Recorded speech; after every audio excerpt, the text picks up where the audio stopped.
Nella NG officiel. Nella NG. Écoute, like et abonne-toi à Nella NG officiel sur YouTube. Nella NG officiel. Pour l'actualité musicale congolaise, art et divertissement, écoute la voix d'or. Nella NG te dit toute la vérité. Le pasteur Marcelo rejoint le pasteur Joël Kabassé en ce qui concerne le divorce pour un mariage toxique. Alors, le pasteur Joël Kabassé était la première pasteur, la première personne à autoriser les divorces pour les mariages toxiques.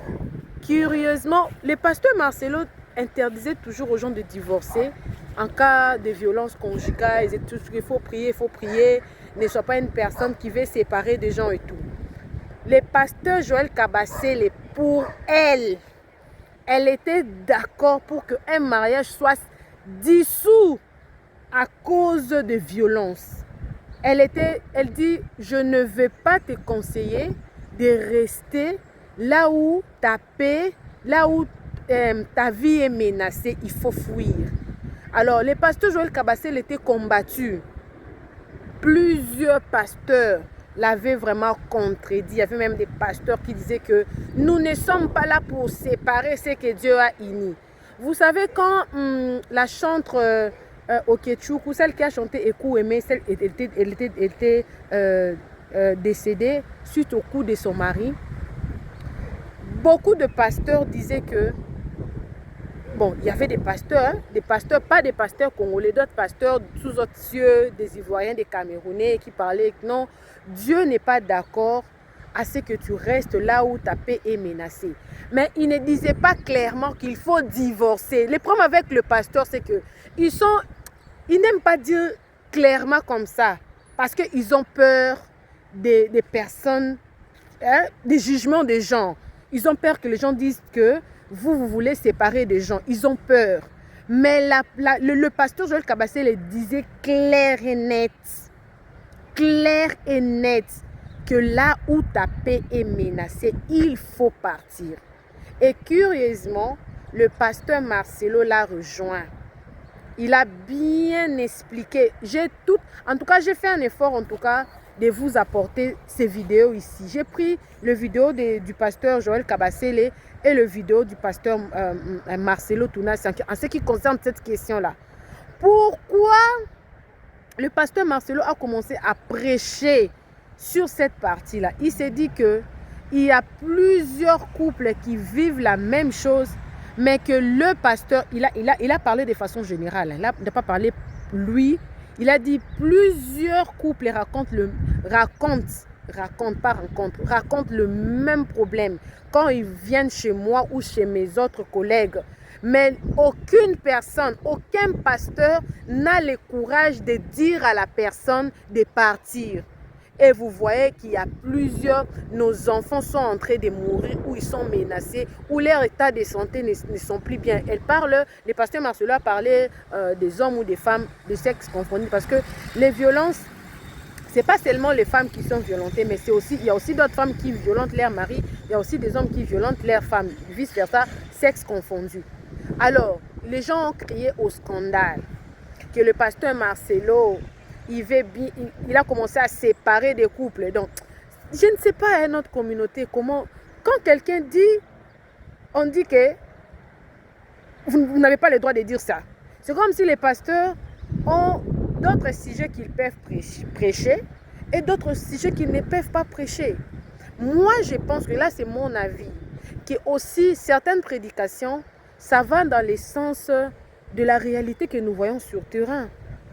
De la réalité, comme on dit en droit, que ce sont des faits qui créent le droit. C'est-à-dire que la réalité d'aujourd'hui n'empêche plus le pasteur de dire des vérités, certaines vérités.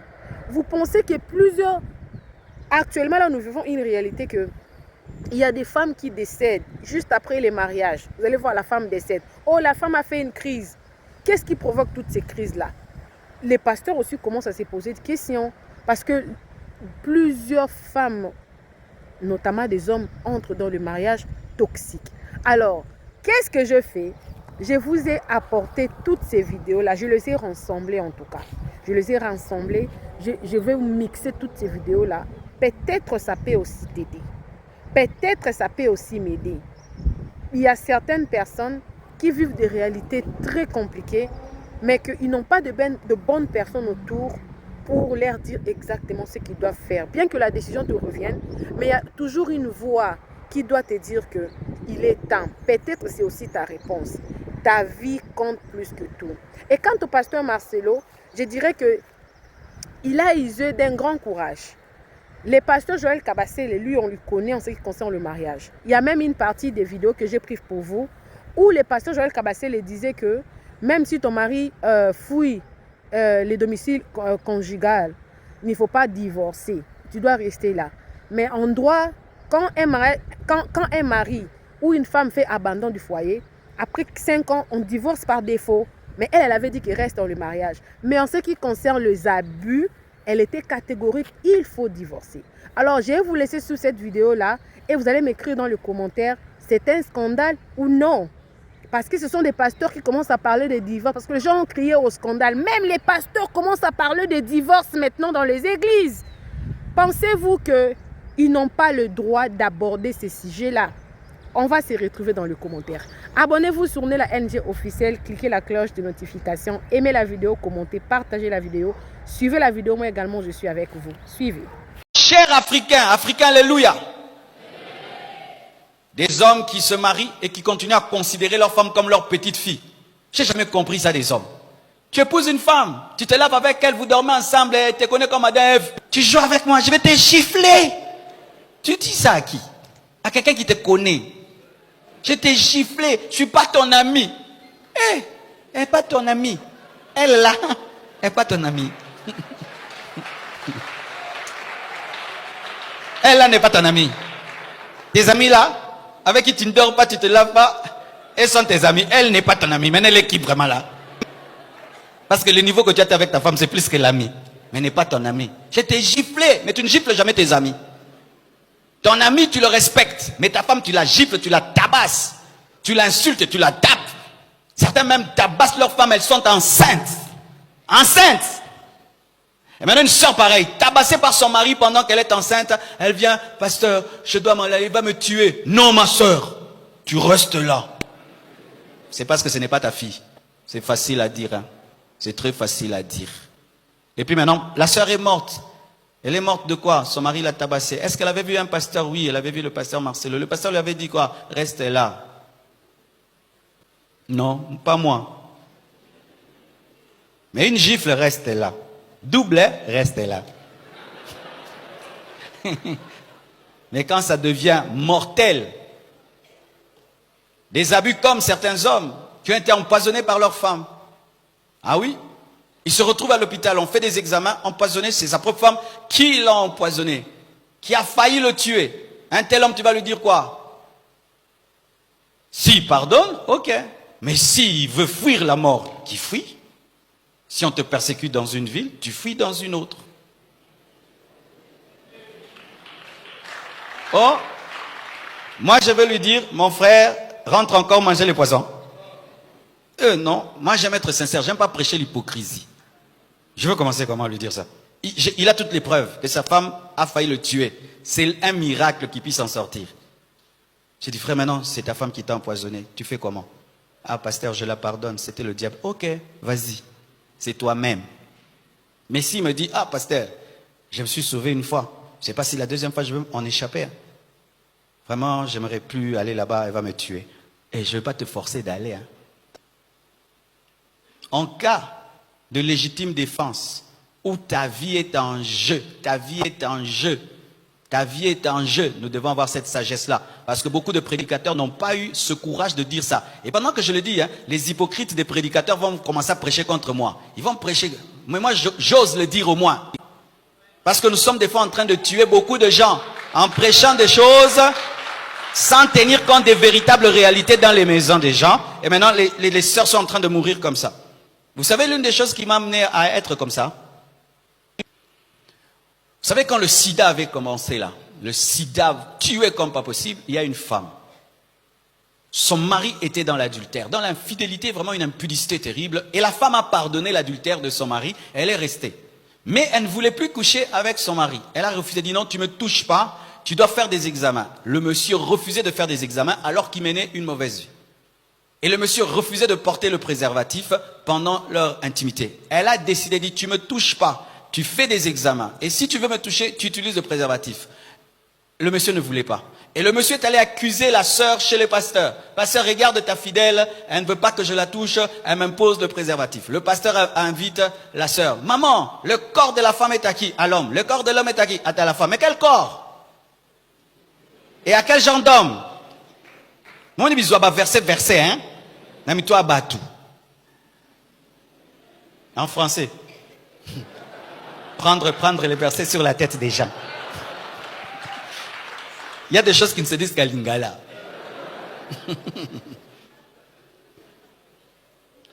Alors, la femme était vraiment très soumise à son pasteur. Hein, et dit, ton corps est le corps de ton mari, tu dois lui donner ton corps comme il a demandé. Ok, elle dit, comme le pasteur a dit, donc c'est Dieu qui l'a dit, elle s'est donnée à son mari. Elle a attrapé le sida. Le mari est mort, elle est morte. Et les enfants sont restés orphelins. À qui la faute? La faute au pasteur?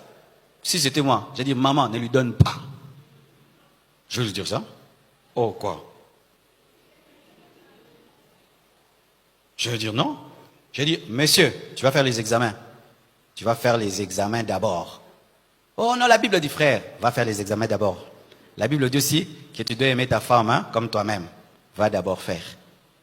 Et s'il a ça, j'ai dit, maman, si tu veux mourir avec lui, fais. Mais si tu veux vivre pour les enfants, refuse. Parce que c'est son impudicité là, son manque de discipline qui lui a donné ce sida là. Pendant qu'il lui faisait son impudicité, toi tu te disciplinais, tu vas maintenant mourir avec un indiscipliné. Parce qu'il s'appelle ton mari. C'est pas parce que tu épouses une femme qu'elle devient ta chose, hein. C'est pas parce que tu épouses une femme qu'elle devient ta chose. Toi tu vas commettre l'impudicité dans le monde entier là-bas. Et puis tu lui ramènes des infections, tu lui ramènes le sida. Qui donnerait sa fille pour ça? Qui d'entre nous va donner sa fille à un homme dit, quand tu auras le sida, donne ça à ma fille. Qui le fera? Personne. Alors quand toi tu es adultère, il faudrait que ta femme se donne à toi. Mais quand tu es adultère, donc tu prends des choses quelque part et tu ramènes, c'est à elle de choisir. C'est va accepter les maladies que tu vas lui apporter. Et des fois certains hommes, tu trompes ta femme et après tu veux que directement elle couche avec toi parce qu'elle t'a pardonné. Kolimbi seze la mokomsus. Opesa nzoto zape makomsus.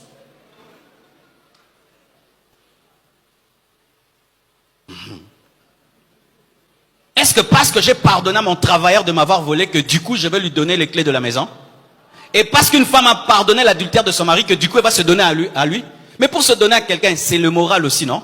C'est le moral, elle doit sentir qu'elle a la paix, elle a la joie. Maintenant elle va se donner à toi comme un robot parce qu'elle t'a pardonné.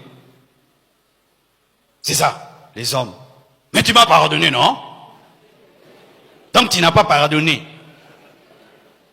Mais que je sois guéri aussi. Que je sois guéri. Parce que tu m'as trahi. Amen, hein? Et comment vous demandez pardon à l'homme? Pardon encore. Pardonne-moi, non? Pardon. Pardon. Hein? Pardon, non?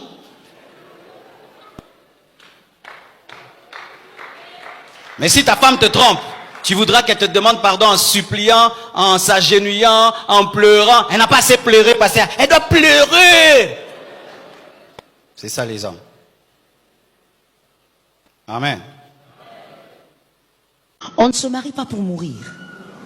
Lorsque ta vie est menacée, va auprès des personnes adéquates et parle de tes menaces. Par rapport à la violence conjugale. Le plus grand problème des femmes, c'est que les femmes préfèrent se taire. Parce qu'on nous a aussi éduqués en Afrique. Que ton mari, il faut le couvrir. Restez dans l'équilibre quand vous êtes enfant des dieux. On couvre son mari, oui. Mais lorsque la mort est à la porte, tu veux mourir. Il bat ta fille jusqu'à sortir des bleus, jusqu'à voir le sang. Il bat ton fils jusqu'à couper, à casser la main de ton fils, qui est aussi son fils. Toi tu dis, on a dit qu'il faut qu'on couvre. alors c'est que toi tu contribues au meurtre. Jésus veut que tu vives pour que tu annonces l'évangile.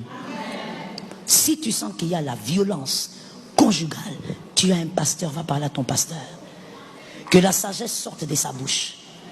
Mais moi j'ai dit ceci, comme l'apôtre Paul avait dit, ça ce n'est pas le Seigneur mais c'est moi. Pour ceux qui lisent la Bible, ils savent que l'apôtre Paul l'a dit plusieurs fois. Ça c'est le pasteur Joël, c'est mon avis. Lorsque je reçois un cas où tu vis des violences conjugales fréquentes, ça ne s'arrête pas, tu es en danger, je veux te dire, va demander le divorce. Parce que tu vas mourir. Maman, quand votre vie est en danger, trouvez des solutions auprès des hommes de Dieu que Dieu vous a donné. Et que Dieu accorde la sagesse à ces hommes de Dieu là. Mais ne vivez pas là où vous allez mourir. Parce que même lui, cet homme là, ne peut pas vivre là où il va mourir. Toi tu peux dire, on va prier pour cet homme là. Oui, je crois en transformation. Je crois que tout homme peut changer par l'onction. Mais seulement je prie que lui ne change pas après ton cadavre. Il y a plusieurs dégâts lorsque une mère meurt. Les enfants restent. Cet homme va se marier. Quelle femme il va épouser qui va s'occuper des enfants? Les destinées des 3, 4, 6 enfants presque perdus. À cause d'une femme qui n'a pas été vigilante. Tu subis des traumatismes par rapport au traitement conjugal. Va dire à ton pasteur, parle-en, ne garde pas. Est-ce que quelqu'un m'a capté? N'en parle pas non plus à n'importe qui. L'homme est mauvais. Le cœur de l'homme est mauvais. Va voir un homme de Dieu qui a la sagesse des dieux. Que Jésus nous épargne. Que Jésus épargne tes enfants. Voilà pourquoi je donne un conseil gratuit à quelqu'un. Ne force pas l'amour. L'amour doit naître. Si l'amour n'est pas là, ne force pas. Vous savez, quand on est le choix de Dieu, Dieu vous introduit dans les cœurs des hommes. C'est sans effort. Tu fourniras pas des efforts. Voilà pourquoi je donne un conseil gratuit à quelqu'un. Ne force pas l'amour. L'amour doit naître. Si l'amour n'est pas là, ne force pas. Ne te fais pas aimer. Si tu es le choix de Dieu, Dieu va placer ton nom dans les cœurs des hommes. N'as-tu pas vu des gens qui peuvent dire, je ne sais pas pourquoi, mais je l'aime. Il lui-même dit, je ne sais pas pourquoi. Parce que c'est Dieu qui impose dans les cœurs. Saül était dépassé, il dit, mais c'est petit. Moi, je suis roi. J'ai tout ce qu'il n'a pas. Pourquoi on l'aime lui? Quand Dieu décide de prendre ta part, oh mon frère, peu importe ce que tu as et ce que tu n'as pas, les gens vont t'aimer comme ça. Saül a dit ce n'est pas normal. Saül a commencé à travailler pour la chute de David. Mon frère, il y a des gens comme ça. Tu vois, pendant que toi tu es assis ici, tu suis la parole de Dieu, lui il est dans sa chambre et se demande quand est-ce que tu vas tomber. Il attend ta chute. Il attend que tes frères crient, tu as chuté. Il attend qu'on dise, il a attrapé le cancer. Il attend une nouvelle grave. Il est là comme ça, calme. À chaque fois qu'il te voit, voilà pourquoi je te donne aussi un conseil gratuit. Et tu connais ce conseil de toutes les manières. Je le répète quand même. Ne t'exhibe pas trop sur les réseaux. Surtout ta vie privée, n'exhibe pas trop sur les réseaux. Quand tu mets ta photo là, toi tu te trouves belle, tu es content, tu dis bon, juste un petit, comment vous appelez ça? Snap. Selfie, snap, peu importe. Tu mets là, mais la personne, il y a quelqu'un qui regarde, qui dit, donc il est toujours en bonne santé. Donc si j'ai bien compris, la photo là d'ailleurs il est où? Non, il est dans tel hôtel. Oh, donc il commence même à aller dans ce genre d'hôtel. Ces gens existent. Et la réalité de la vie nous a prouvé que généralement ces gens ne sont pas loin. Hein? Oui. Si Jésus lui-même a vécu ça tout près, et toi? Généralement ces gens ne sont pas loin. Ils sont là en train de dire quand est-ce qu'il va tomber? Quand est-ce qu'on va apprendre que la maladie l'a tué? Quand est-ce qu'on va voir RIP sur Facebook? Quand est-ce qu'il va perdre elle va perdre son mari? Quand est-ce qu'il va perdre son mari? Quand est-ce qu'elle va perdre son mari? Quand est-ce qu'elle va perdre? Il va perdre sa femme. Il y a des gens qui sont là. Quand tu mets les enfants, ils regardent et disent quand est-ce que cet enfant va mourir? Ah oui, je vous dis, ça existe. Une méchanceté gratuite. Ils veulent ta chute. Alors ne t'appuie jamais. Voilà pourquoi la Bible dit, ne t'appuie pas sur l'homme. Appuie-toi sur le seul qui te garde vivant. Aime les hommes, appuie-toi sur Jésus. Donne-moi un amen que tu sortes d'un couloir obscur. Aime les hommes, prie pour eux. Même les cœurs de Saül a pris pour eux. Mais appuie-toi sur celui qui te donne la vie. Ouais. Pourquoi David pouvait dire au milieu d'une armée, je me jette, je me lance dedans, parce que je sais que l'Éternel me protégera là au milieu. Que l'Éternel est avec toi, l'Éternel te protégera là-bas. Tu ne chuteras pas. Tu vois ton amen, on comprend que tu ne comprends pas le complot qui est contre toi. Si tu connaissais le complot qui était contre toi, tu n'allais pas donner un amen comme ça. Je dis, tu ne chuteras pas. Je n'entendrai pas de scandale en ton nom. Le mal n'atteindra pas ta maison. Pas seulement cette année, même les autres années. Pour une raison que j'ignore, quand j'ai déclaré comme ça, j'ai vu 5. Alors je déclare sous l'onction, sur 5 années, on refuse, nous refusons, nous refusons, nous refusons. Au nom de... Pas de chute. Assieds-toi avec la grâce. Nous refusons toute chute.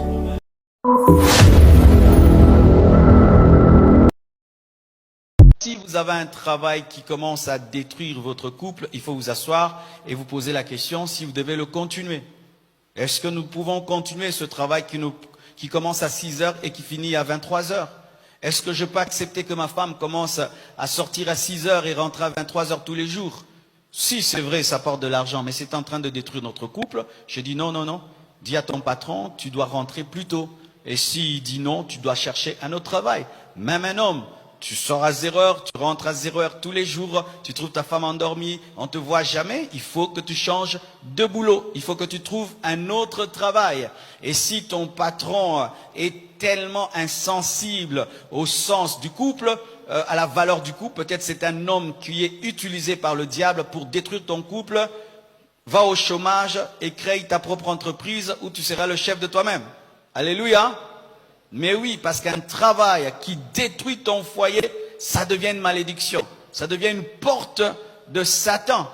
Et si, maman, tu travailles quelque part, mais tu vois qu'il n'y a que des tentations, tu sens que vraiment, si je reste là, un jour, je finirai par tromper mon mari, il faut démissionner. Et dire à ton mari ce qui se passe avec ton patron, dire ce qui se passe avec ton chef, lui dire non, il m'harcèle, il me harcèle. Vraiment, je ne veux plus continuer à travailler là. Et si tu es un homme sérieux, tu vas préférer ta femme qu'avoir son salaire. Mais il y a des hommes qui continuent à pousser leur femme à aller travailler alors que la femme crie tous les jours qu'on est en train de la harceler. Un jour tu attends, on viole ta femme et c'est toi maintenant qui te fâches. Je divorce, on a violé ma femme. Mais elle te disait que le patron était un pervers. Amen. C'est pourquoi priez avant de chercher le travail et discernez toujours l'apport que ce travail aura sur vos couples. Alléluia. Rapidement, je vais répondre à ces 3 questions. Sœur Patricia Mosongela. Ma question est de savoir, pour un couple marié dont l'un des conjoints a un problème de fécondité, est-ce que c'est un péché de recourir à l'insémination artificielle pour avoir un enfant dans le cas où cet homme qui a un problème? Dans les 2 cas, je ne suis pas contre l'insémination artificielle, mais je suis contre dans quel cas? Je suis contre l'insémination artificielle, c'est lorsqu'on prend la sémence qui n'est pas la sémence de ton mari et on te la met dans le corps. Là, c'est de l'adultère en éprouvette. Mais si c'est la sémence de ton mari qu'on met dans ton corps parce qu'il ne sait pas te féconder directement, c'est la médecine, c'est la science, il n'y a pas de mal. Mais quand on prend la sémence d'un homme qui n'est pas ton mari, on te la met, ça c'est mal. Ou bien si on prend la sémence d'un homme, on met avec l'œuf d'une autre femme, ça aussi c'est un péché. Mais si ces 2 proviennent de 2 personnes mariées, il n'y a pas de problème, ce n'est que de la science. Chris Anderson. En quel moment peut-on dire que ces deux personnes grandissent différemment, sont enfin devenues compatibles? Quand est-ce qu'on atteint la compatibilité? La compatibilité, comme je l'ai dit, prend du temps. Mais quand est-ce que vous devenez compatible? C'est lorsque vous avez une unité de pensée, une unité de foi, une unité de vision, une unité de langage, une unité dans l'amour. Vous vous aimez de la même manière, vous voyez les mêmes choses, vous pensez la même chose, vous parlez le même langage, vous croyez les mêmes choses, vous allez dans la même direction. Et sur le plan physique, vous deux, ensemble, vous trouvez du plaisir. Comment faire pour vivre heureux dans un mariage où les deux conjoints sont des leaders? Par exemple, l'homme est un grand ministre de Dieu et la femme est une grande star dans l'athlétisme. Le mariage de deux leaders. Voici, souvent ça crée des sérieux problèmes, mais la femme doit savoir que même si elle est leader, l'homme est doublement leader. Ok? Ainsi, c'est l'homme qui est l'autorité dans la maison. Mais l'homme aussi doit savoir que je n'ai pas épousé une femme normale, elle a aussi un leadership dans le monde, en dehors du couple, parce que le leadership de la femme devant l'homme commence en dehors de la maison. Il ne faut pas étouffer la carrière de ta femme, son leadership, et la laisser devenir grand. Parce que des fois, certains qui ont un grand leadership étouffent le leadership de leur femme, et ça crée des problèmes. Donc la femme aussi, même si elle a un grand leadership, elle doit se soumettre à son mari, mais en dehors de la maison, l'homme doit la laisser manifester son leadership. Que Dieu vous bénisse abondamment.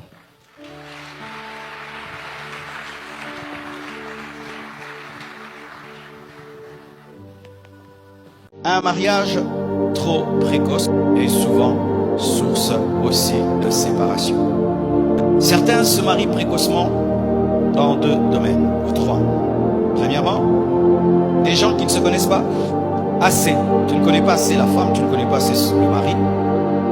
Un mois de fiançailles, vous êtes vus sur internet, et puis 2 semaines vous vous mariez. Des fiançailles sans profondeur, tu ne connais pas vraiment qui c'est, qui elle est, qui il est. Et vous mariez comme ça. Coup de foudre, tout se fait vite. Moi, j'aime pas les choses qui se font vite. Amen. Hein? J'aime pas ces couples-là qui viennent nous brusquer ici. Nous devons vite nous marier. Vous êtes connus, ça fait combien de temps? Oh, 1 mois, du coup, dot et tout. Est-ce que tu connais en 1 mois? Est-ce qu'on peut connaître qui est une personne? Beaucoup de gens divorcent parce qu'ils ont négligé d'approfondir leur fiançailles. Prenez le temps. Prenez le temps. Tant que tu ne connais pas qui est vraiment cet homme, qui est vraiment cette femme, ne l'épouse pas. Et faites très attention à ces hommes, à ces femmes qui amènent tout très vite. Souvent, ce sont des personnes qui cachent quelque chose.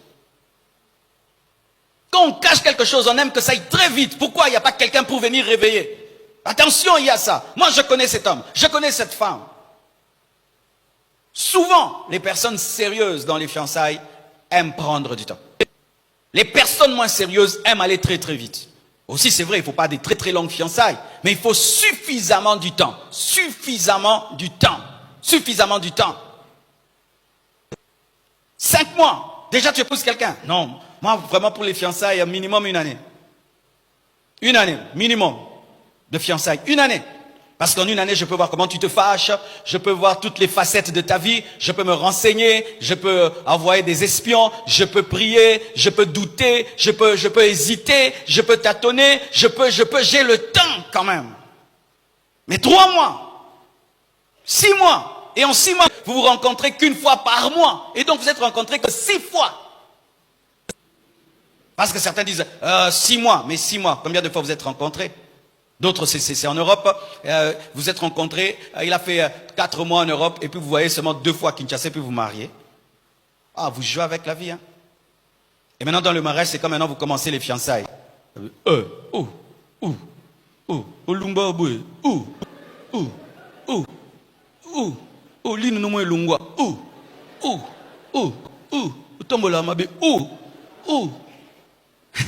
Parce que quand tu prends la photo, il n'y a pas de démarche, hein, ni d'odeur. Est-ce qu'il y a l'odeur de la bouche dans la photo? Il y a l'odeur de la bouche. La bouche est très importante dans le mariage, hein? Vous savez ça? La bouche. La bouche est très importante dans le mariage. Maintenant, toi, tu épouses quelqu'un à cause de ses photos avec filtre. Tu as senti l'odeur? Parce qu'il y a des gens qui ont des bouches qui dégagent, hein? Oh, un bazar, hein? On sort le bizarre. Oui. Maintenant, toi, tu l'as aimé de loin. Quand il sait, il met des trucs. Donc, tu ne sais pas. Maintenant, quand vous vous mariez, qu'elle te dit bonjour, chérie. Ouais.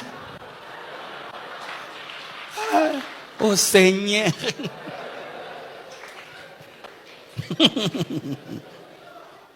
Non, ça, pas il est très sérieux. C'est vrai qu'il y a des femmes qui sentent le bouc. Ah oui, il y a des femmes, elle a l'odeur, tu sens le bouc. Vous savez ça? Non? Ah oui. Tu sens vraiment, elle a l'odeur des garçons. Mais c'est une fille, mais elle a l'odeur des garçons. Maintenant sur la photo, tu sens l'odeur des garçons? Maintenant tu l'épouses là, tu penses qu'il y a un autre garçon sur les lits. Oh, et tu sais quand on a une mauvaise odeur, on ne la sent plus. On est tellement habitué de son odeur qu'on ne sent plus. Alors si tu veux vite te marier, prends le temps. Amen, hein? Et n'écoute pas trop tes parents, parce que des fois ce sont les parents qui nous poussent à trop vite nous marier. Oh, peut-être c'est ta dernière chance, ma fille, fais vite, fais vite, fais vite. Surtout dans les familles, on ne se marie pas souvent. Les parents font tout vite, ils donnent de l'argent. Ne te laisse pas emporter par la famille, prends ton temps. Tu dois savoir avec qui tu te maries. Alors si tu veux vite te marier, prends le temps. Amen, hein?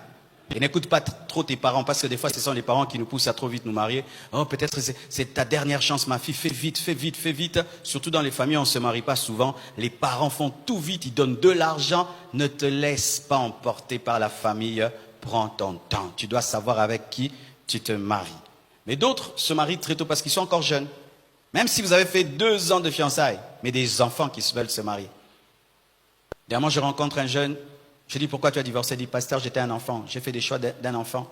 C'était pas la femme de ma vie. C'était un petit coup de foudre. Puis je l'ai épousée. Mais en grandissant, je me suis rendu compte que c'était pas la femme de ma vie. C'était un choix de bébé, un choix de gamin. Fais très attention. Quand tu es immature, tu as des goûts des enfants. Tu vois, les enfants, tu lui donnes de l'argent, tu veux quoi? Un bonbon, un biscuit. Mais quand tu grandis, tu veux quoi? Je veux une parcelle. Et pareil aussi, tu peux être un enfant, tu fais un choix d'enfant. Tu choisis un bonbon, un biscuit. Parce que quand on est enfant, on choisit toujours mal. Il n'y a pas de maturité. Pourquoi tu pousses chez les canons? Tu vois, canon. C'est moi canon, oui, canon. À part canon, tu arrives, non, canon, c'est moi. Elle a un bon caractère, pasteur, elle est canon. Elle prie beaucoup, papa, canon. Canon de Yaoundé. Canon, c'est moi. Maintenant, quand vous causez, est-ce qu'elle t'écoute, pasteur? Canon. Canon des canons, vraiment, pasteur. Toute l'église, il n'y a pas une fille comme elle, canon. Les photos qu'on va faire là, ce sera grave. 10 000 likes. Et tu te maries comme ça? Des filles qui se marient comme ça? Pourquoi tu te maries? Mes parents me dérangent. Alors je vais me marier. C'est un enfant qui peut dire ça? Est-ce que tu es mûr, toi qui veux te marier? As-tu l'âge? Beaucoup de jeunes vous marient parce que vous brûlez. Ton corps te dérange. Matin, midi, soir, ça te dérange. Prenez des glaçons, mettez. Faites du sport, sautez, priez. Lisez Paul. Mais ne te marie pas parce que le matin, tu as des érections. Vous m'entendez, mes frères? Ah oui, il y a des frères comme ça. Quand ils se réveillent vraiment, le corps lui dit, je suis là. Frère, prie. Alors vous voulez vous marier. Et beaucoup de frères et sœurs, vous vous mariez comme ça, parce que vous brûlez. Parce que vous brûlez. Mais ce n'est pas parce que tu brûles que tu dois te marier. Ce n'est pas parce que tu as envie d'une femme que tu dois avoir une femme. Tu dois attendre le temps de Dieu. Ma soeur, ce n'est pas parce que tu brûles que tu dois dire oui à un homme. Occupe-toi, tu vas oublier la sexualité. Beaucoup de jeunes, vous vous mariez parce que vous brûlez, parce que vous ne pensez qu'à ça. Mais si tu penses à tes études, tu penses au travail, tu penses aux âmes, tu penses à tellement de problèmes qu'il y a dans ce monde, tu ne vas pas être concentré sur ta sexualité. Mais quand tu ne penses qu'à ça, alors tu vas te marier à 22 ans, à 23 ans, et puis après, tu ne sais pas ce que tu fais. Et qu'est-ce qu'il va faire? Maintenant, quand vous mariez, vous vous rendez compte qu'en somme, vous étiez 2 gamins qui se sont mariés, et puis vous vous séparez. Et aussi nous, l'église, nous poussons des fois les gens à se marier très tôt.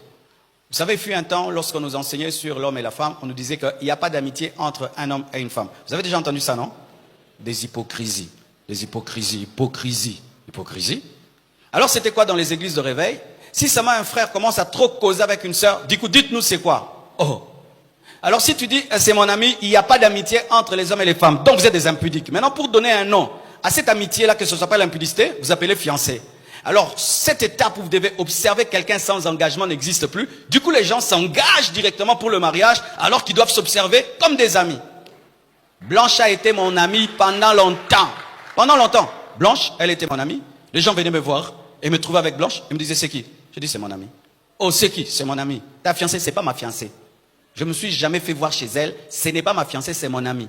Et je dis aux gens, je suis ton ami. Je suis pas encore ton fiancé. Hein? Parce que si tu dis qu'une femme est ta fiancée, donc il y a déjà la promesse du mariage. Mais je ne veux pas promettre le mariage à une inconnue. Je t'observe d'abord. Amen. Hein? Tu sais que je viens, mais je ne suis pas venu, mais je viens. Oh, on ne va pas se mentir. On ne va pas se mentir. C'est pas parce que je suis chrétien, je te vois, boum, je t'épouse. Tiens, je viens, je te vois. Je reviens. Frère Ozel Kamboloba, c'est l'autre. On a le bambala moro, on a changé. On a changé au bombi, manzaka. Il faut ne le baquer. Non, solo la cas. Mais frère, tu viens souvent ici, il y a quoi? Il n'y a rien. Communion fraternelle. Mais moi-même, j'ai la vision. J'ai la vision.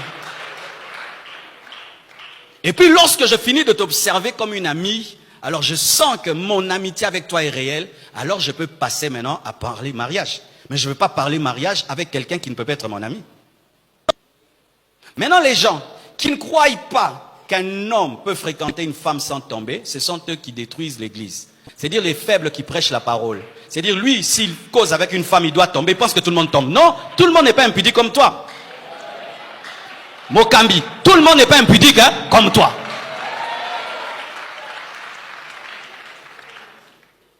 Alors ça fait quoi? Au lieu de prêcher la Bible, nous prêchons nos faiblesses. Comme moi, je ne peux pas causer avec une fille pendant 3 heures sans tomber. Frère, on ne cause pas avec une fille pendant 3 heures. Qu'est-ce que vous allez causer? On va causer. On va causer la Bible, les écoles, les études. Mais causer où? Causer devant tout le monde. Ne causez pas dans une chambre fermée. Amen. Amen. Pour ma part, voici par où passe une relation entre un homme et une femme. Je t'apprécie, je t'approche, nous parlons, mais il n'y a pas d'engagement. Et puis un jour, il y a un engagement entre nous deux. Et puis cet engagement-là, je l'amène au niveau de la famille. Et puis un jour, devant l'État, devant l'Église. Alléluia. Mais tu as le droit de fréquenter une femme, de fréquenter un homme avant qu'on appelle ça fiançailles. Sinon, c'est du mensonge. C'est de l'hypocrisie. Et ça n'existe pas. Amen. Hein? Ça n'existe pas. Même si nous sommes à l'église. Sinon, nous sommes en train de créer maintenant des mariages des inconnus qui quittent 0 directement fiançailles. Non. Non, c'est un trop grand nom à donner à un inconnu. Fiancé, c'est trop grand de donner à un inconnu. C'est pourquoi évitez ces choses. Vous n'êtes pas encore des fiancés et vous répandez ça dans le monde entier. Amen. Hein? Vous êtes dans une période où vous vous observez avant d'être des fiancés et puis vous le répandez partout. Parce que je peux briser une amitié. Amen. Et je peux briser des fiançailles. Mais si tu changes directement l'amitié en fiançailles et tu brises l'amitié, on va dire que tu as brisé les fiançailles et ta réputation est en train de s'abîmer dans l'église. On dira que tu es moins sérieux. Alors que tu n'es pas moins sérieux, tu étais dans une période d'observation. Mais évitez aussi quand même d'observer 5 personnes à la fois.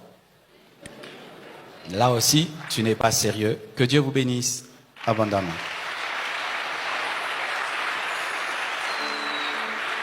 Seigneur Dieu de gloire, je te remercie pour ta parole.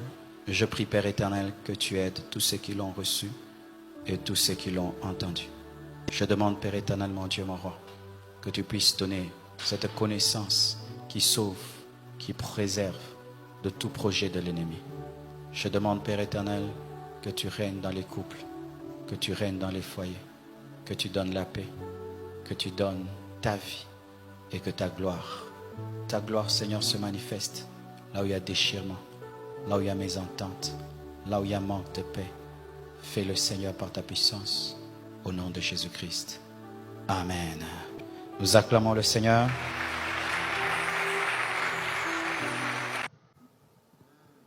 Merci, maman. Je suis une femme mariée, je suis chrétienne. Mon mari m'a abandonnée à plusieurs reprises pour des aventures.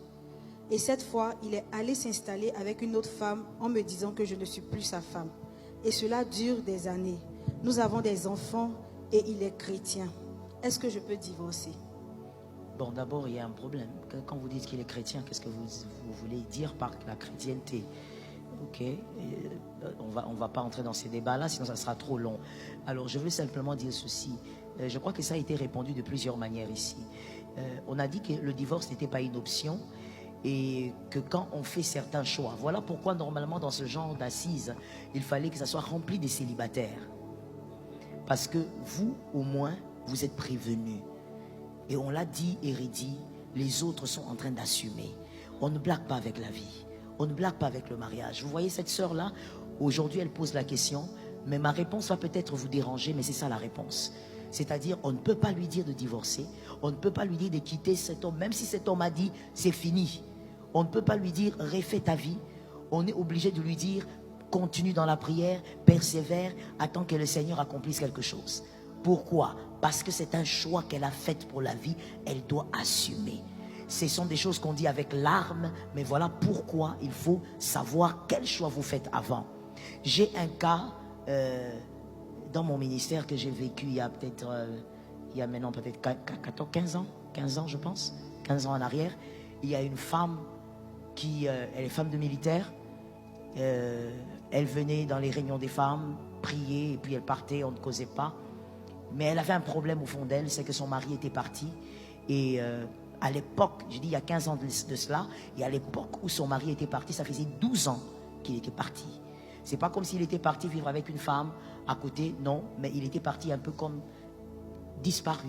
On ne savait pas où est-ce qu'il était, on ne savait même pas s'il était vivant. Et bon, comme le pays aussi est énorme, ça veut dire, des fois quand on va dans une province, comme si on faisait vraiment un déplacement vers un pays. Donc le monsieur avait disparu, ça faisait 12 ans. Et cette femme venait prier comme ça. Et un jour, elle vient pendant un culte, elle vient quand même, pendant la prière, elle me dit à l'oreille, mon mari est parti, je veux qu'il revienne. Quand elle me dit ça, moi je ne connais pas l'histoire. Moi je me dis, bon, comme tous les hommes, ils partent, et puis bon, il est dans une maison à côté. Et puis je lui dis, le Seigneur est capable, est-ce que tu crois? Oui, je crois. J'ai dit, bon, on va prier. On a fait une prière. Je ne veux pas te dire ici que c'est cette prière qui a fait quelque chose. Moi je crois simplement que c'est la détermination de cette femme. Sa détermination est... Évidemment, derrière la détermination, il y avait sa foi. Et vous savez quoi? 2 semaines après, l'homme qui était parti après 12 ans est revenu. Et vous savez, il y a quelque chose. Attendez, je vais vous raconter une chose qui était un peu... qui était émouvante quand la femme témoignait. Parce que c'est quand elle témoignait que même moi, j'ai découvert l'histoire. On ne connaissait pas. La femme qui dit, quand le monsieur est revenu au camp militaire, il ne se retrouvait pas, alors il posait des questions. Et il a posé des questions à un petit garçon. Le petit garçon qui dit, vous cherchez? Il dit, je cherche telle dame, parce qu'il a demandé le nom de sa femme. Et le garçon a dit, si, je sais où elle habite là-bas. Et le petit garçon, il est un félin, il est un peu comme son père, quoi. Et le monsieur qui dit, ah d'accord, merci, il va à la maison. Et quand il arrive, la femme est dépassée, elle pleure et tout ce qui vient, avec les enfants qu'il avait laissés, qui sont devenus des grands enfants. Et le monsieur se rend compte que le petit garçon qu'il avait présenté à la maison revient. Et puis il dit, maman. Alors le monsieur qui regarde, il dit, toi, comment tu l'appelles maman? Tu as fait cet enfant comment? Il dit, comment ça j'ai fait cet enfant comment? Quand tu m'avais laissé là, j'étais enceinte. C'est ton fils cadet. Il n'a même pas reconnu son fils. Il ne savait même pas qu'il avait un fils. Mais il est revenu après 12 ans. Est-ce que c'est un exemple qui se fera absolument dans tous les cas? Non. Voilà pourquoi j'ai dit à une sœur, fais attention à ton choix. Et madame, oh, c'est avec des larmes aux yeux que je te le dis, mais tu n'as pas le choix. Tu es obligé de persévérer dans la prière. Que l'Éternel nous fasse grâce. Pour vaincre le divorce, pendant que tu es marié et que le divorce ravage ta famille, monsieur, tu ne vas pas après une dispute aller t'enfermer et commencer rababa. Non, mon frère, là c'est la sagesse qui doit agir. Et la sagesse va te dire, la raison même quand je l'ai, je lui la donne afin de vivre dans la paix. Écoute-moi très bien. La raison n'est pas un pouvoir. Le pouvoir, c'est le résultat. Toi, madame, monsieur, mademoiselle, qui pense qu'avoir raison, c'est ça l'essentiel. Non. Avoir raison n'est pas essentiel. Et avoir raison n'est même pas un pouvoir. Le pouvoir, c'est le résultat. Le silence est une arme de sagesse. Et c'est une arme qui peut t'aider à vaincre le pouvoir du divorce. Il faut qu'on soit pratique. On ne va pas te demander, lève tes mains, parle en langue, frère. Voilà pourquoi depuis que tu as commencé à parler en langue dans ce foyer-là, ça barre. Même après, ici, vous allez vous disputer là-bas. Parce que toi, tu crois qu'il y a certaines batailles, mon frère, tu ne vas pas les vaincre avec la force d'un jeune lion.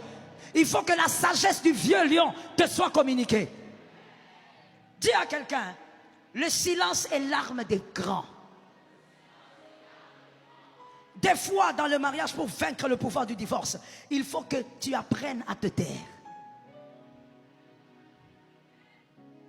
Le silence est l'arme des grands. Et il n'y a que les esprits grands qui sont capables d'utiliser cette arme. Est-ce que quelqu'un a capté? Est-ce que quelqu'un m'entend? Je vais te dire une chose importante avant de fermer cette parenthèse. Parmi les choses qui affaiblissent et qui attendrissent le cœur d'une femme, il n'y a pas que l'amour d'un homme. Il y a aussi la force dans son caractère. La force dans le caractère d'un homme. Il ne s'agit pas ici de crier, de gueuler et de gronder. Mon frère, gronder et crier, c'est du bruit. Ça ne va rien résoudre. Où sont les frères qui ne veulent pas divorcer? Ils ont disparu. Les frères, donnez la main.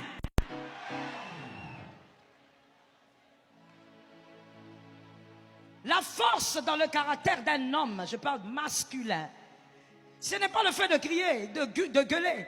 Tout ça, je dis, c'est du bruit. Et ça ne donne aucun résultat. Et puis, entre nous, soit dit, mon frère, tu as mal réfléchi. Hein? Comment jusqu'à cet âge, tu réfléchis mal comme ça? Je te choque? Mais tu es habitué, non? Si tu es venu, c'est parce que tu sais que je choque. Si tu ne supportes pas, il faut partir. Comment tu réfléchis mal comme ça, monsieur? À ton âge, qu'aujourd'hui tu crois que c'est en criant sur ta femme qu'elle va t'écouter. C'est en criant que tu vas t'imposer. Tu as mal réfléchi. Tu es en train de crier sur une personne qui a parlé avec un serpent qui avait des pieds.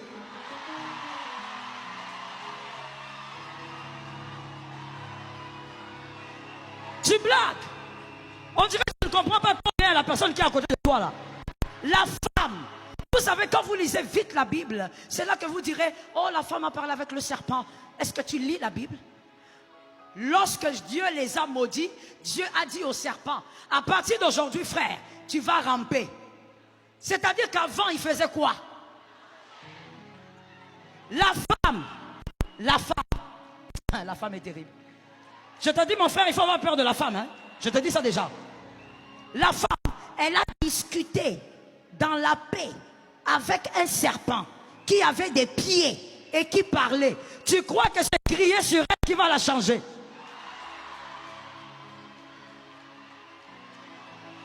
Que les femmes donnent un amen. Mon frère, une femme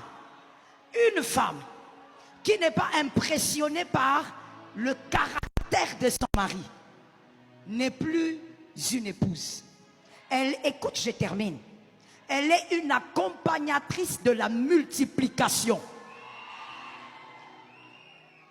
Vous êtes ensemble pour d'autres raisons. Une femme, pour qu'elle reste bien avec toi, monsieur, ton caractère doit continuellement l'épater. Et quel est le caractère qui épate plus la femme? Parce que la femme a des germes, des rébellions.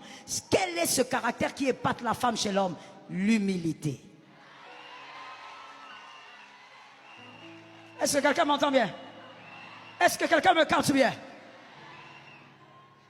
Lorsque une femme, elle constate que son mari a la capacité de s'humilier, de prendre la raison et de mettre dans la poubelle, pourvu qu'ils aient la paix, cette femme respectera cet homme toute sa vie. Les femmes, est-ce qu'on donne un amen? Tout ne se résout pas par la force. Tu dois avoir la sagesse du vieux lion. Est-ce que quelqu'un m'entend?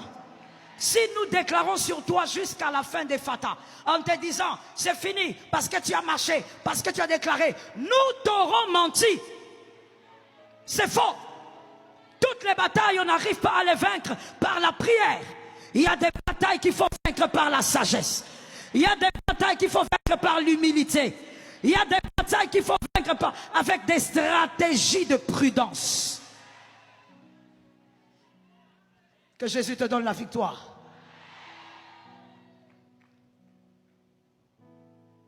Dis à une âme, le cadavre de cette bataille va se manifester.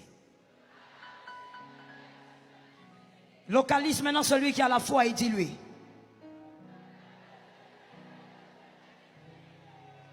Est-ce qu'il a entendu ce que tu as déclaré? J'ai l'impression que celui qui est à côté n'a pas entendu. Est-ce qu'il a entendu?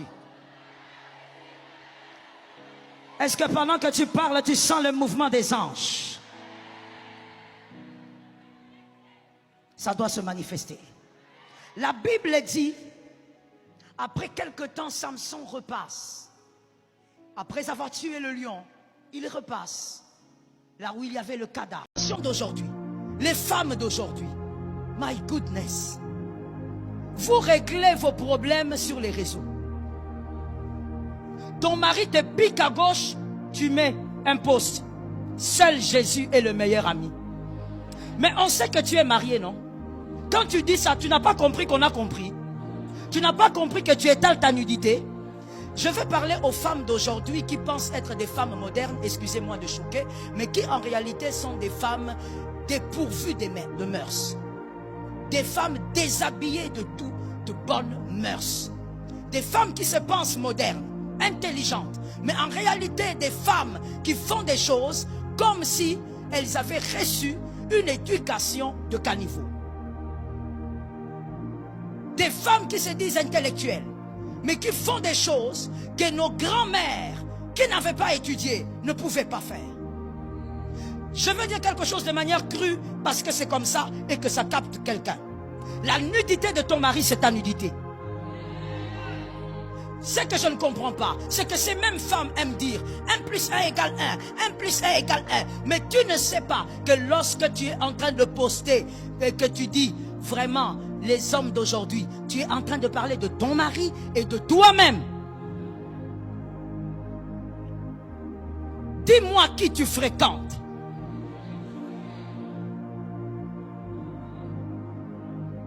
Qui d'intelligent a compris?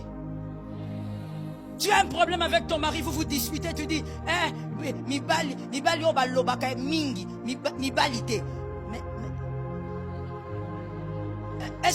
attendez, est-ce qu'on peut aller? Est-ce qu'on peut aller? Traduction, les hommes qui parlent trop, ce ne sont pas des hommes. Dis-moi qui? Je te dirai. Bon, si lui n'est pas Mobali, c'est celui-là ton mari. Donc toi, tu n'es pas.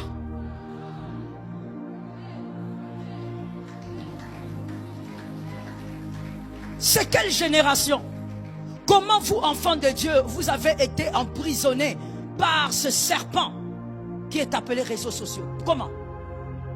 Comment? Tout problème, il reste seulement. D'ailleurs, j'avais d'ailleurs vu ça. J'allais dire il restait, mais je me rappelle que je l'avais vu quelque part sur TikTok. Une femme, elle a publié les sous de son mari. Elle a filmé. Elle a dit, regardez. C'est une femme vivant en Europe là-bas. Regardez, il y a un homme sale. Mais c'est ta saleté. C'est quelle génération? Au fait, ce que moi j'ai compris, c'est que les jeunes d'aujourd'hui, excusez-moi de vous dire ça comme ça, les jeunes d'aujourd'hui, quand je dis jeunes, je vois aussi supporter un peu ma façon de réfléchir ce matin, je vois aussi les personnes qui se sont mariées et qui ont environ 6 ans, 7 ans de mariage. Je vous mets un peu là-bas. Regardez ce qui se passe. C'est que vous pensez que le mariage, c'est l'union des deux jumeaux. Ça veut dire que vous pensez au fait que, voilà, je me mets ensemble avec mon collègue. Ton mari n'est pas ton collègue. On ne t'avait pas dit ça. Mais pourquoi ta maman a pris la dot?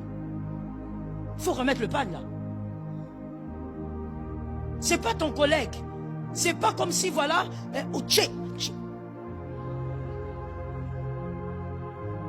traduction la même, c'est quoi? Oui, coup sur coup, maman, si on veut. Hein? Donc si tu me parles comme ça, moi aussi je te parle comme ça. Le respect, il est réciproque. Écoute, c'est pas le français. C'est pas parce que tu as bien agencé les phrases. Le respect est réciproque, oui, virgule. L'organisation. S'accorder. Il est chef. Sa nudité, c'est ta nudité. Tu ne peux pas parler à tes copines du problème que tu as dans ton couple. Génération IA. Ton mari vient là, pendant que toi tu es avec tes copines, et tout d'un coup, tes copines arrêtent de parler. Et ton mari vient, bonjour, bonjour. Elles se mettent à rire inutilement. Pourquoi? Tu as tout dit là. Toi-même, les affaires du lit, tu le dis à tes copines. Tu le dis à tes sœurs. C'est quel genre de femme? Tu t'es marié pour le mariage ou pour vivre dans le mariage?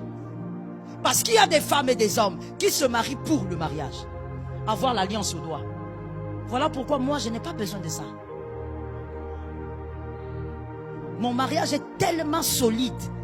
Je n'ai pas besoin de ça. Toi, tu as ça gros comme ça. Seulement me déranger sur les réseaux. Tu as ça gros comme ça. Mais tout ce que j'ai dit ici, toi-même tu te poses la question, pasteur, on t'a révélé ma vie ou bien? Il y a des hommes ici qui se disent, maman, c'est génération IA. Je fais souvent rire mes fils spirituels, célibataires, je leur dis, moi si j'étais un homme en ce temps, je ne me marie pas. C'est une génération pourrie. Tu vas choisir où? Je t'avais dit que j'allais te choquer, tu as accepté. Tu vas choisir où?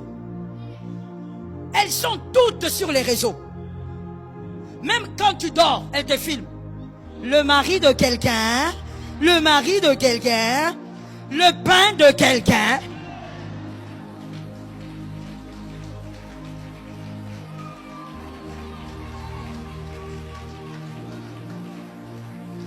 C'est quoi?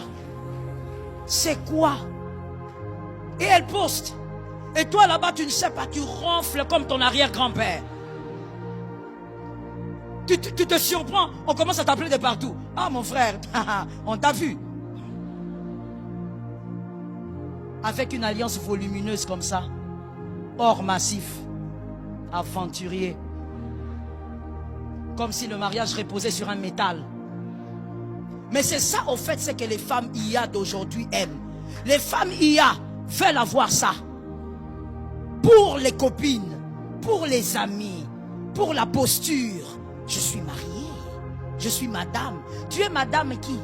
Parce que le nom que tu portes là, tu le respectes même pas. Un petit pépin, réseau. Un petit... Mais qu'est-ce qui se passe? On n'expose pas sa vie. On n'expose pas sa femme. On n'expose pas son mari. Oh mon Dieu. Oh mon Dieu. Aujourd'hui, le problème des couples, c'est réglé par le monde entier. Et il y a même des femmes extrêmement intelligentes. On va dire ça, d'accord? Oui, pour être douce. Hein? Extrêmement intelligente. Quand elle poste son truc, elle écrit « Dites-moi quoi faire ». Donc c'est le monde qui va te conseiller comment traiter ton mari. Le monde. Et je me pose la question, ces femmes maintenant ont des filles, ont des garçons. C'est quoi la suite de ces enfants? Les enfants ne sont pas obligés tous d'être pasteurs. Un ministère puissant ne peut pas s'établir sur une famille brisée. Dieu s'organise pour que la famille soit unifiée. Dieu veut voir Jésus grandir dans une famille où il y a papa, maman et équilibré. Écoute-moi bien. L'une des raisons pour lesquelles Dieu veut que Jésus grandisse dans une famille équilibrée, c'est à cause de l'équilibre émotionnel. Un homme de Dieu qui est équilibré dans ses émotions ne manipulera pas le peuple. Aujourd'hui, tu es devenu manipulateur. Pourquoi? Parce que tu as grandi dans une famille brisée. Aujourd'hui, tu manifestes tes blessures dans l'église alors que tu es homme de Dieu parce que tu as grandi dans une famille brisée. Aujourd'hui, quand tu es homme de Dieu dans l'église, tu ne sais pas comment parler aux femmes parce que tu as vu ton père battre ta mère. Lorsqu'il y a un déséquilibre émotionnel, c'est la catastrophe dans le ministère. C'est comme ça que vous verrez un ministre de Dieu qui a à peine 30 ans. Je ne minimise pas l'âge, mais j'explique des réalités. Il a 30 ans. Mais au nom du ministère qu'il porte, il peut laver une maman de 50 ans pour lui donner l'huile d'onction. Ça vient d'où? Qu'un garçon de 30 ans, à cause du ministère, commence à toucher même à la personne qui peut être sa maman en disant « Je vais te masser les seins pour te donner l'onction ». Ça vient d'où? Déséquilibre émotionnel. Dieu a refusé. Dieu a dit à Joseph, tu vas rentrer là-bas. Il doit grandir dans une famille équilibrée. Que Dieu te donne la victoire de comprendre ces choses. Un grand ministère avec une famille instable est un ministère amputé. Écoute-moi bien. Généralement, il y a des ministres qui disent, mais pourquoi vous mélangez ça? Qu'est-ce qu'a fait les enfants de Moïse? Écoute-moi, la gloire d'un ministère et la stabilité de la famille. La stabilité de la famille n'est pas dans le fait que tous tes enfants soient ministres. Ce n'est pas ça la réussite dans la famille. Tes enfants ne sont pas obligés tous d'être pasteurs. Ce qu'il faut, c'est que tes enfants doivent être stables dans la foi. Les enfants de Moïse n'étaient pas des ministres, mais c'était des enfants qui n'étaient pas cités négativement. Que quelqu'un regarde son frère et lui pose la question, quel est l'état de ton foyer? Nella NG officiel. Nella NG. Écoute, like et abonne-toi à Nella NG officiel sur YouTube. Nella NG officiel. Pour l'actualité musicale congolaise, art et divertissement, écoute la voix d'or. Nella NG te dit toutes les vérités.